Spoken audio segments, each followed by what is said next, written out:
Hello students, now we have to start the chapter that is Socialism in Europe and the Russian Revolution. Okay, तो इसमें हमने दो revolution देख लिया और एक सिविल वॉर भी देख ली कि किस तरीके से कंट्री में सिविल वॉर हुई और वोल्शेविक ने फाइनली उस सिविल वॉर को कंट्रोल कर लिया।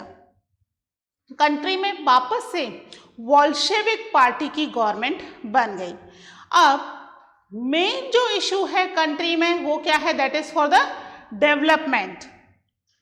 जो इतनी बैकवर्ड कंट्री थी, हमने देखा था 85% पॉपुलेशन केवल एग्रीकल्चर कर रही है, फैक्ट्रीज और इंडस्ट्रीज बहुत कम हैं, लोगों के पास एज सच प्रॉपर प्रोडक्शन नहीं हो पा रहा है, लोगों की बेसिक नीड्स पूरी नहीं हो पा रही हैं, प्राइजेस हाई हो रही हैं और प्रोडक्शन कम हो रहा है।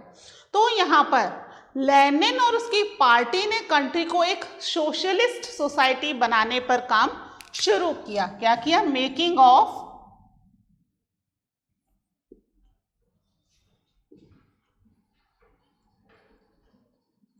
सोशलिस्ट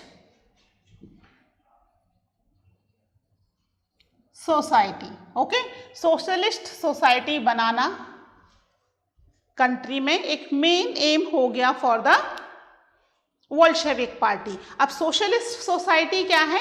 सोशलिस्ट सोसाइटी मीन्स इस तरीके से वेल्थ का प्रोडक्शन किया जाए कि वो सब में डिस्ट्रीब्यूट हो और धीरे धीरे सबकी बेसिक नीड्स भी पूरी हों।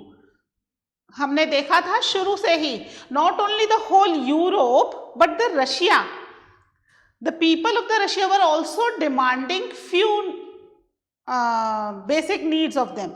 One is the wages, उन्हें proper wages मिले। Secondly, working hours reduce हो, limited working hours हो, और thirdly उनकी लिविंग कंडीशंस को प्रॉपर किया जाए, यानी उनके रहने के लिए भी प्रॉपर फैसिलिटीज नहीं है। कुल मिलाकर के पूरी कंट्री में बहुत सारे डेवलपमेंट की जरूरत है। प्रॉपरली अभी कंट्री जितनी की यूरोप की दूसरी कंट्रीज डेवलप्ड थी, उसके कंपैरिजन में रशिया में इतना डेवलपमेंट नहीं था, है ना। रशिया बहुत ज़्यादा पीछे थी, पिछड़ी हुई थी। फर्स्ट वर्ल्ड वॉर में भी कोई खास कंट्रीब्यूशन उसने दिया नहीं, अपनी ही परेशानियों में उलझी हुई थी। तो अब यहाँ पर लेनिन का मेन एम क्या था कि कंट्री को एक सोशलिस्ट सोसाइटी बनाया जाए और प्रॉपर डेवलपमेंट किया जाए कंट्री के अंदर, है ना। जो चीज़ें थी वो उसने ऑलरेडी पावर में आते ही शुरू कर दी, कंट्री को सोशलिस्ट बनाना। किस तरीके से बनाया सोशलिस्ट? पहला काम किया, बैंक और फैक्ट्रीज को नेशनलाइज्ड कर दिया। अब कोई प्राइवेट प्रॉपर्टी नहीं है, जितना भी प्रोडक्शन होगा अकॉर्डिंगली लोगों में डिस्ट्रीब्यूट किया जाएगा। ओके, नेक्स्ट उसने क्या कर दिया? लैंड का रिडिस्ट्रीब्यूशन कर दिया, है ना। यानी नोबिलिटीज जो कि पूरे लैंड पे अपना ओनरशिप रख रही थी, प्रोडक्शन तो कर रहे थे पीसेंट्स और ओनरशिप थी नोबिलिटी की, और पूरी लैंड का प्रोडक्शन वो रख रहे थे। वो सारी चीजें क्या हो गई? यहाँ पर खत्म हो गई, यानी पीसेंट्स जो भी प्रोडक्शन करेंगे उस पर उनका राइट होगा। ठीक है, चीजों की प्राइजेस भी कंट्रोल करना शुरू कर दिया यहाँ पर लेनिन की गवर्नमेंट ने, कि चीजों की प्राइजेस जो है वो भी पर्टिकुलर प्राइस में ही सेल होगी या उसी में ही लोगों को परचेज करना होगा। ओके, इसके अलावा कंट्री को डेवलप करने के लिए उन्होंने कुछ 5 इयर्स प्लान बनाने शुरू किए। 5 इयर्स प्लान क्या होते हैं? हमारी कंट्री में भी बनते हैं 5 इयर्स प्लान। क्या होते हैं कि 5 साल के लिए गवर्नमेंट एक प्लान बना लेती है कि इस 5 साल में वो कंट्री के अंदर क्या क्या डेवलपमेंट करेगी, किस किस स्फेयर में डेवलपमेंट करेगी, एजुकेशन में, हेल्थ में, प्रोडक्शन में, है ना, इंडस्ट्रीज में, एम्प्लॉयमेंट में, लोगों की बेसिक नीड्स पूरी करने में, इंफ्रास्ट्रक्चर में, किस किस चीज़ में कितना कितना डेवलपमेंट करने का उसका एक एम है। वो एक पूरा प्लान बना लिया जाता है और उसके अकॉर्डिंग गवर्नमेंट काम करना शुरू करती है, उतना स्पीड उसे रखनी पड़ती है कि 5 साल में जो जो उसने चीज़ें फिक्स की थी वो चीज़ें वो कंप्लीट कर ले, है ना। इंडिया में ये 5 ईयर्स प्लान इसलिए बनते हैं क्योंकि इंडिया में 5 साल की गवर्नमेंट होती है, 5 साल बाद गवर्नमेंट चेंज हो जाती है, तो इसलिए हम तो 5 साल के लिए ही प्लान बनाते हैं। पर रशिया ने भी यही एक, वहाँ पे तो गवर्नमेंट चेंज का कोई इशू ही नहीं था। क्यों इशू नहीं था गवर्नमेंट चेंज का? 1 पार्टी रूल हो गया ना, एक ही पार्टी चूज होकर के आनी है, कितनी बार भी इलेक्शन करवाओ आप, 5 साल में करवाओ, 4 साल में करवाओ, 10 साल में करवाओ, पार्टी कौन सी चूज होकर आएगी? द रशियन कम्युनिस्ट पार्टी, या फिर हम कह सकते हैं बोल्शेविक पार्टी, वही चूज होकर आएगी, ठीक है। लेकिन उन्होंने डिसाइड कर लिया, एम बना लिया कि भाई 5 साल में हम कंट्री में एटलीस्ट इतना डेवलपमेंट तो करेंगे ही करेंगे, ठीक है। क्या क्या काम कर दिया इन्होंने कंट्री के अंदर? सबसे पहले हम शुरू करते हैं शुरुआत से, जिसमें बैंक और इंडस्ट्रीज को इन्होंने क्या कर दिया? नेशनलाइज्ड कर दिया। The Bolsheviks kept banks and industries nationalized, ठीक है।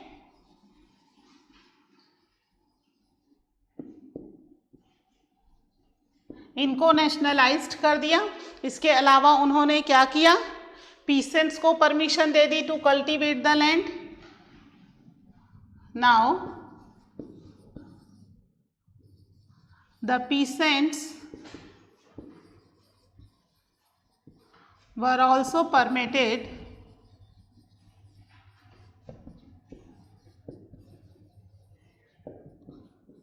to cultivate the land। कौन सी लैंड? जो लैंड प्रोजारिस्ट की थी, जिसके लिए उन्होंने रिवोल्ट किया, बट अनफॉर्चुनेटली वो रिवोल्ट फेल हो गया, सिविल वॉर में वो हार गए और ये लैंड वापस से पीसेंट्स के पास चली गई। प्रोजारिस्ट की ये लैंड थी। इसके बाद उन्होंने एक सेंट्रलाइज्ड प्लानिंग को इंट्रोड्यूस किया, ठीक है, 5 ईयर्स प्लान के थ्रू। अ सेंट्रलाइज्ड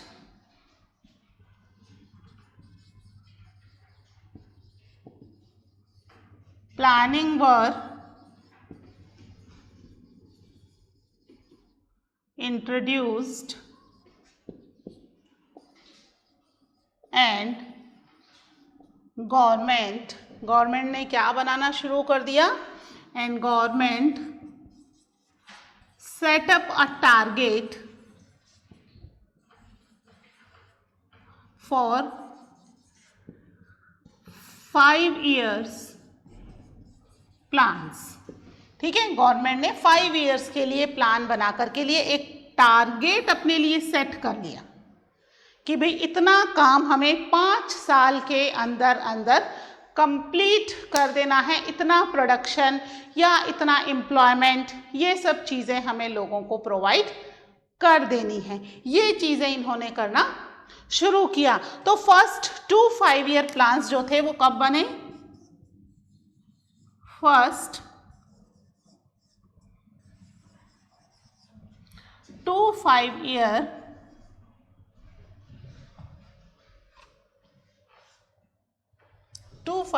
plans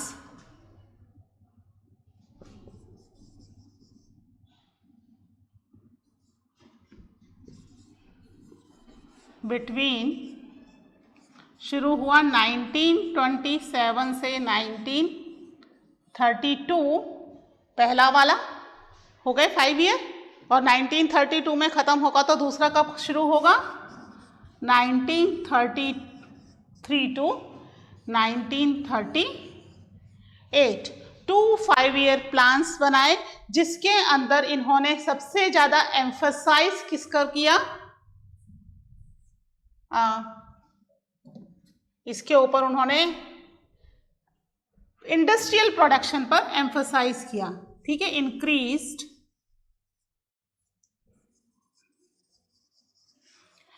इंडस्ट्रियल प्रोडक्शन। ठीक है कि बहुत ज़्यादा हमें इंडस्ट्रियल प्रोडक्शन पर ध्यान देना है, क्योंकि एग्रीकल्चर के लिए तो लैंड मिल ही गई पीसेंट्स को कल्टीवेट करने के लिए, है ना, तो वो उधर अपना ध्यान देंगे। और इधर की तरफ गवर्नमेंट किस पर ध्यान दे रही है?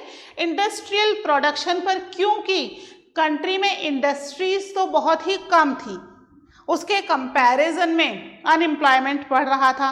तो इंडस्ट्रियल प्रोडक्शन बढ़ेगा तो अनएम्प्लॉयमेंट कम होगा और साथ में क्या होगा, लोगों को भाई डेवलपमेंट भी तो फास्ट होगा, इंडस्ट्रियल प्रोडक्शन बढ़ेगा तो बाहर उतना ज़्यादा वो चीज़ें एक्सपोर्ट कर पाएंगे, है ना। तो यहाँ पर इंडस्ट्रियल प्रोडक्शन के लिए गवर्नमेंट इतना ज़्यादा काम कर रही थी और वर्कर्स भी बहुत ही मेहनत से काम कर रहे थे कि ये प्रोडक्शन जो है डबल ट्रिपल नहीं बल्कि 4 टाइम्स तक इंडस्ट्री में इंक्रीज हो गया। वर्कर्स शिफ्ट में काम कर रहे थे, इतने सीवियर विंटर उसमें भी वर्कर्स काम कर रहे थे, जबकि उस समय तक भी वर्कर्स के रहने के लिए प्रॉपर सेटलमेंट्स नहीं थे, उन्हें हाउसिंग फैसिलिटीज प्रोवाइड नहीं हो पा रही थी। प्रोडक्शन तो 4 टाइम्स तक इंक्रीज हो गया, है ना, फर्स्ट 5 ईयर प्लान्स में डबल ट्रिपल हुआ और सेकेंड 5 ईयर प्लान में लगभग 4 टाइम्स तक ये इंक्रीज हो गया। बट वर्कर्स की condition was not very good. Government facilities provide करवाएगी लेकिन एकदम से तो फैसिलिटीज सारी प्रोवाइड नहीं होंगी, जैसे जैसे इनकम होगी फैसिलिटीज मिलेंगी। बट अभी वर्कर की कंडीशन वॉज वेरी वर्स।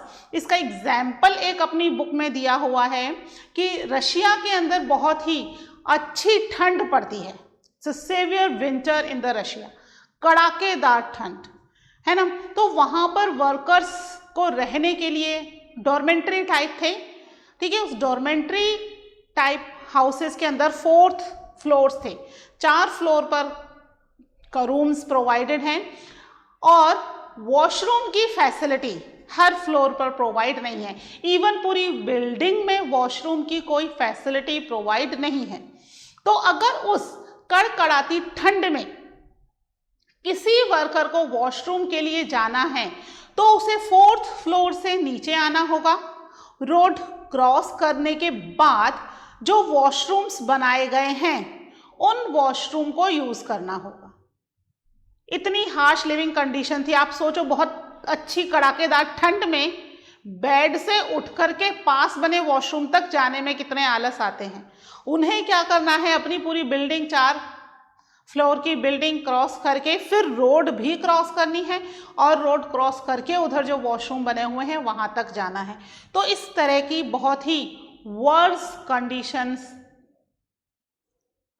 यहाँ पर थी, लेकिन गवर्नमेंट धीरे धीरे काम कर रही थी to provide them the facility. क्या क्या फैसिलिटीज प्रोवाइड की वो हम देखते हैं। First you note down these points, okay.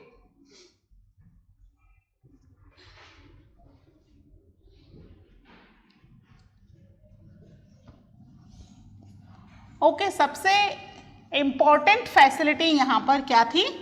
Education की फैसिलिटी, है ना, और दूसरी फैसिलिटीज भी गवर्नमेंट प्रोवाइड कर रही थी।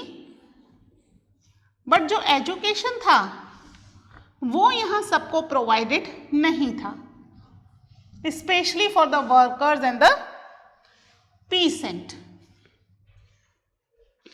है ना। तो यहाँ पर एक एक्सटेंडेड स्कूलिंग सिस्टम शुरू किया गया।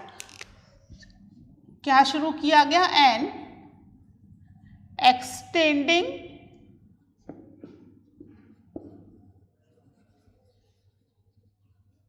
Schooling system. अब ये क्या है एक्सटेंडेड स्कूलिंग सिस्टम?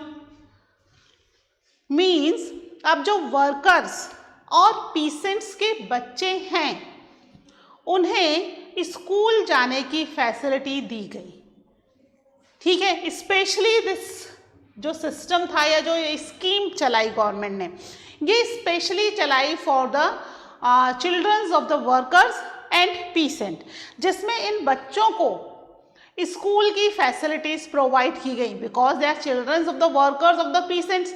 तो वो बहुत ज़्यादा हाई फीसेस तो पे नहीं कर सकते, तो इनके लिए स्पेशल स्कूलिंग प्रोग्राम चलाया गया जिसमें इन्हें प्रॉपर एजुकेशन दी जाएगी, not only the school level but they will get the education at the level of the university. ठीक है, स्कूलिंग लेवल की तो दी ही जा रही है, उसके बाद अगर वो पढ़ना चाहते हैं तो यूनिवर्सिटी की फैसिलिटीज भी उन्हें दी जाएगी। ठीक है, तो ये सिस्टम जो है it was developed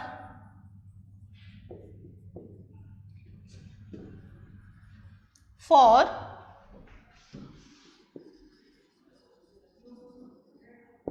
children of the worker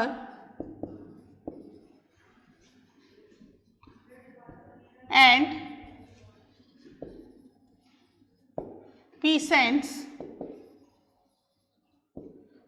to enter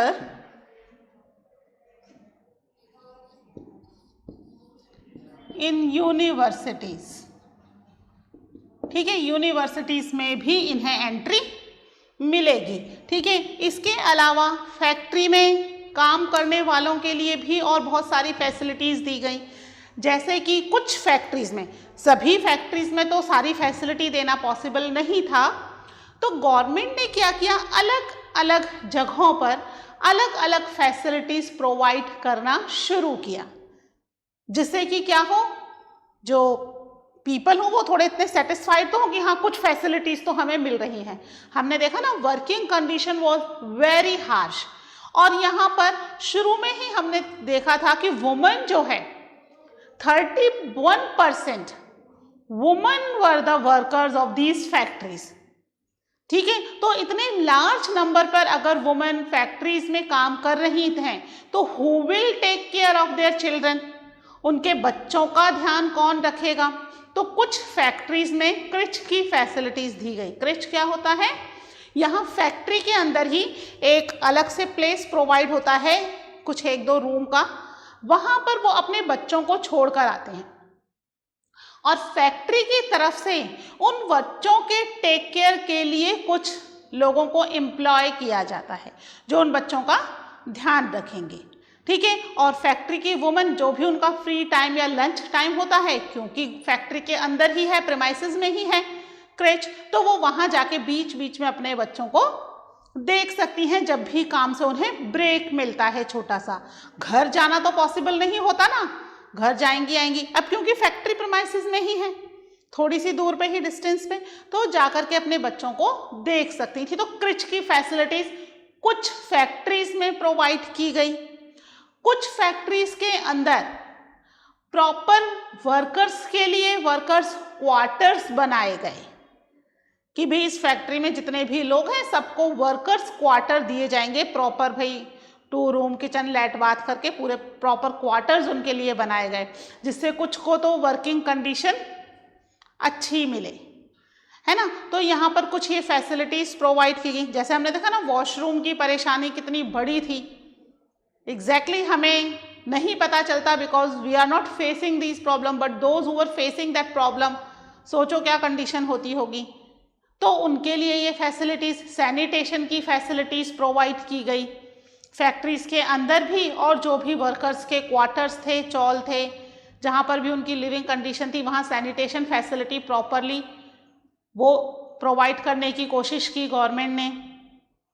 इसके अलावा गवर्नमेंट ने दूसरी और फैसिलिटीज़, इंफ्रास्ट्रक्चर पर काम करना शुरू किया, कंट्री के डेवलपमेंट के लिए प्रॉपर इंफ्रास्ट्रक्चर हो, हेल्थ फैसिलिटीज़ प्रोवाइड की गई, एजुकेशन तो दे ही रही है, इसके अलावा चीप हेल्थ फैसिलिटी, क्योंकि बहुत महंगी हेल्थ फैसिलिटी तो लोग अफोर्ड नहीं कर सकते, तो गवर्नमेंट ने यहाँ पर चीप हेल्थ फैसिलिटीज भी प्रोवाइड करनी शुरू की, जिससे कि हर व्यक्ति को हेल्थ फैसिलिटीज मिलनी शुरू हो जाएं।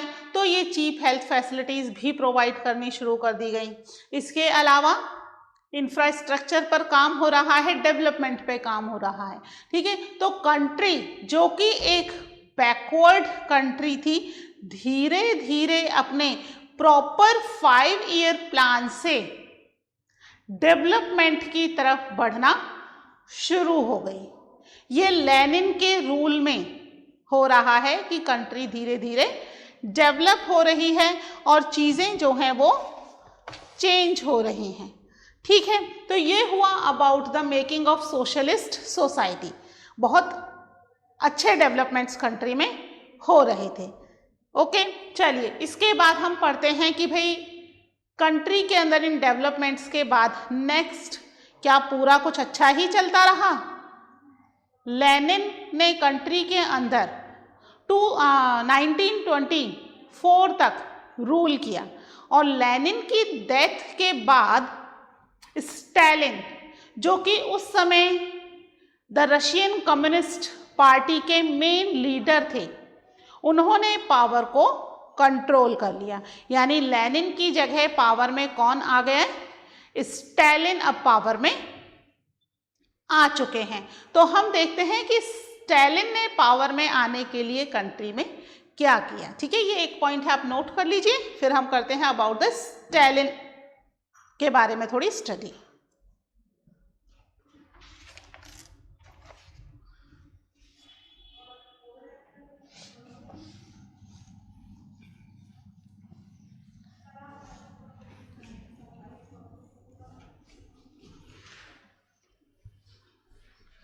तो यहाँ पर कंट्री में 1927 और 28 के बीच बहुत तेजी से फूड शॉर्टेज होना शुरू हुआ। ठीक है, फेमाइन की कंडीशन आ गई, फूड शॉर्टेज होना शुरू हो गया था। और जैसा कि आपको बताया, लेनिन अब कंट्री में नहीं है, उनकी डेथ हो चुकी है और उनकी डेथ के बाद अब पावर किसके पास आ गई है? स्टालिन। ठीक है, जो मेन लीडर थे स्टालिन। तो हम जो ये टाइम पीरियड है हम इसको क्या कहेंगे? स्टालिनाइजेशन। स्टालिनाइजेशन। और उन्होंने जो काम शुरू किया, ठीक है, वो कहलाएगा कलेक्टिवाइजेशन। ठीक है, स्टालिनाइजेशन स्टालिनिज्म है ना, स्टालिनिज्म कहेंगे हम इसको, स्टालिनिज्म। ठीक है, जो काम शुरू किया वो काम क्या कहलाया? That was known as the collectivisation. ठीक है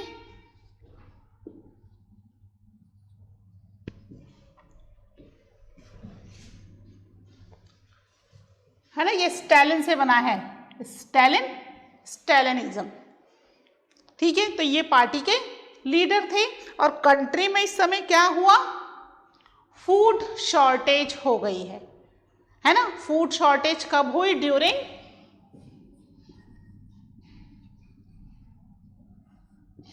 1927 to 1928 country face an acute shortage of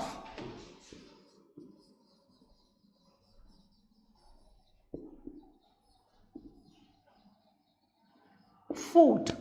ठीक है, बहुत ज़्यादा फूड की शॉर्टेज हो गई और इस फूड शॉर्टेज को ख़त्म करने के लिए कंट्री में एक कलेक्टिवाइजेशन प्रोग्राम चलाया गया। ठीक है, कलेक्टिवाइजेशन मतलब अभी हम देखते हैं कि क्या होता है कलेक्टिवाइजेशन। इससे पहले हम देखते हैं कि ये जो फूड शॉर्टेज हुई इसके बारे में स्टालिन के क्या विचार थे, है ना।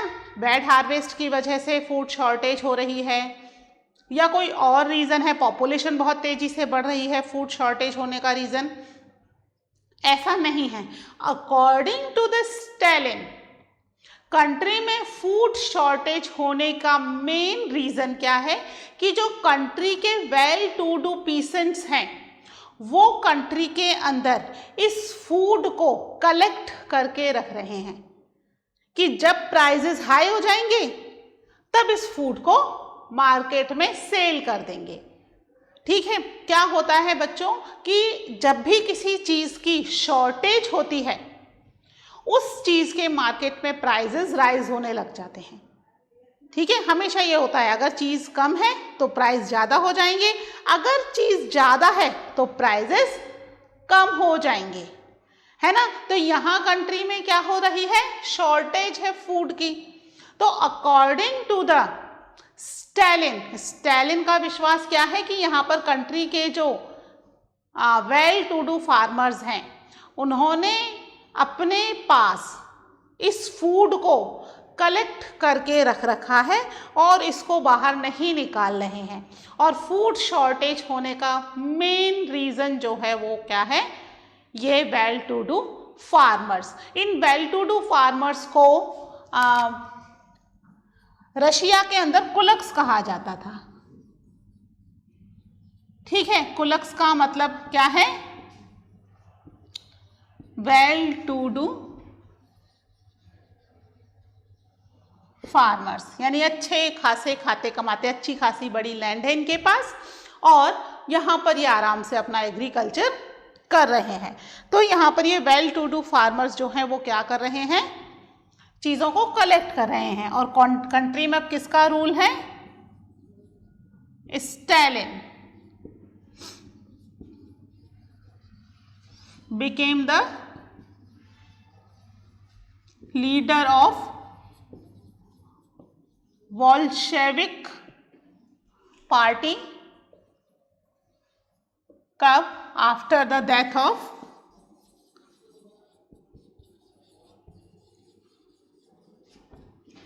ऑफ लेनिन, है ना। लेनिन की डेथ के बाद स्टैलिन बिकेम द लीडर। तो स्टैलिन अब बन चुके हैं लीडर। लेनिन की डेथ हुई 1924 में, ठीक है। इसके बाद स्टैलिन ने आकर के कंट्री के अंदर रूल किया और कंट्री में अकॉर्डिंग टू द स्टैलिन उनका क्या विश्वास है,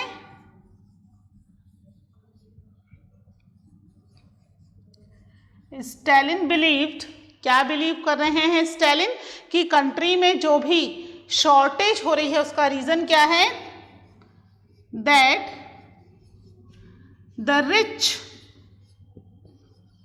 लैंडलॉर्ड्स एंड फार्मर्स, ठीक है। रिच लैंडलॉर्ड्स और फार्मर मिलकर क्या कर रहे हैं, जो कंट्री के अंदर होल्डिंग्स हैं उसको रिस्ट्रिक्ट कर रहे हैं। फार्मर्स क्या कर रहे हैं, इन कंट्री साइड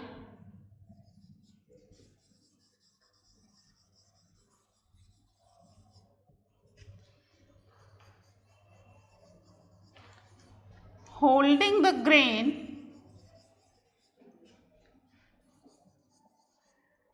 ठीक है, ग्रेन को होल्ड कर लिया उन्होंने, ठीक है। ग्रेन को होल्ड करने का मतलब क्या हो गया कि कंट्री में अब प्राइजेस बढ़ जाएंगी। तो holding the grain and hope for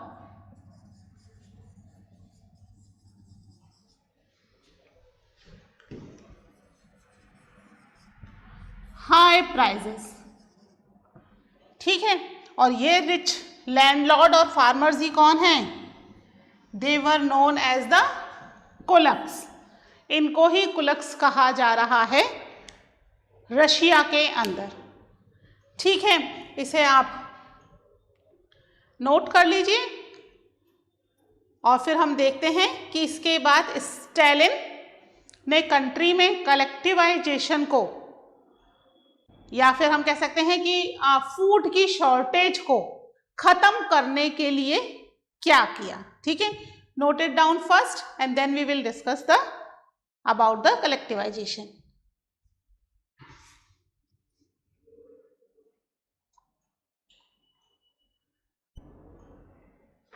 ठीक है, तो ये तो हुआ about the food shortage in the country, कि फूड शॉर्टेज के ये रीजंस थे। ओके, तो अब फूड शॉर्टेज से निकलने के लिए स्टैलिन कंट्री के अंदर एक प्रोग्राम चलाएंगे। वो program is known as the collectivisation, ठीक है। कलेक्टिवाइजेशन प्रोग्राम क्या था और किस तरीके से स्टैलिन ने उसे कंट्री के अंदर इंप्लीमेंट किया, that we will study in the next lecture, ठीक है। Till then take care, bye.